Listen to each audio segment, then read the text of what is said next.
بسم اللہ الرحمن الرحیم۔ اللہ تبارک و تعالی نے اپنے پیارے محبوب صلی اللہ علیہ وآلہ وسلم کو جو جن نعمتوں سے نوازا اور جن شان والے صحابہ کرام سے نوازا، ان میں ایک شان والے صحابی کا نام حضرت عمر فاروق رضی اللہ تعالی عنہ ہے۔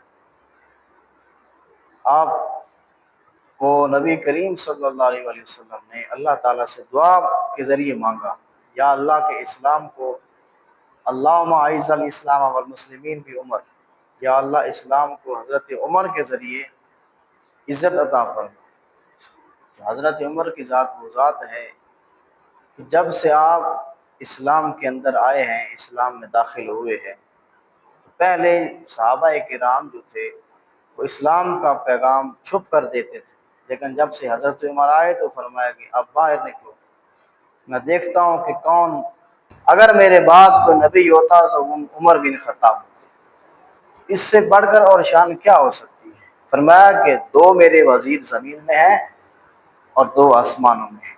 وہ وزیر دو کون سے ہیں؟ ایک حضرت عمر فاروق، ایک حضرت ابوبکر صدیق کی ذات ہے، اور دو آسمانوں میں وزیر کون ہیں؟ حضرت جبرائیل اور حضرت میکائیل، یہ حضور کے دو وزیر آسمانوں میں ہیں۔ تو جو جس سلطنت کا بادشاہ ہوتا ہے تو اس کے وزراء بھی ہوتے ہیں۔ تو میرے آقا کریم صلی اللہ علیہ وسلم اس دنیا اور آسمانی دنیا دونوں کے حاکم ہیں، دونوں کے بادشاہ ہیں۔ اللہ نے آپ کو دونوں جہاں میں وزراء عطا فرمائے، آپ کو رحمت للعالمین بنا کر بھیجا، اور سارا انتظام کائنات آپ کے ذریعے اللہ نے پورا فرمایا۔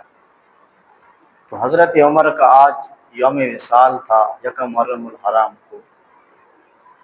تو آپ رضی اللہ تعالیٰ عنہ کا پیغام کیا ہے کہ اگر تم نے جینا ہے تو پھر گدڑ کی طرح نہ جیو، کیونکہ گدڑ کی زندگی اگر 100 سال بھی ہو تو وہ کسی کام کی نہیں، اگر شیر ایک دن بھی زندہ رہے اور غیرت سے زندہ رہے تو اس کی زندگی بڑی کام کی ہے۔ تو اللہ تعالی ہم سب کو جس طرح صحابہ کرام نے دین کا پیغام پہنچایا، کلمہ حق بلند کیا، حضور کی رسالت کا اقرار کر کے حضور کی شانوں کو بڑھایا، حضور کے طریقے پہ عمل کیا، حضور سے محبت کی، اللہ تعالیٰ ہم سب کو بھی ان صحابہ کرام کے نقش قدم پر چل کر زندگی گزارنے کی توفیق عطا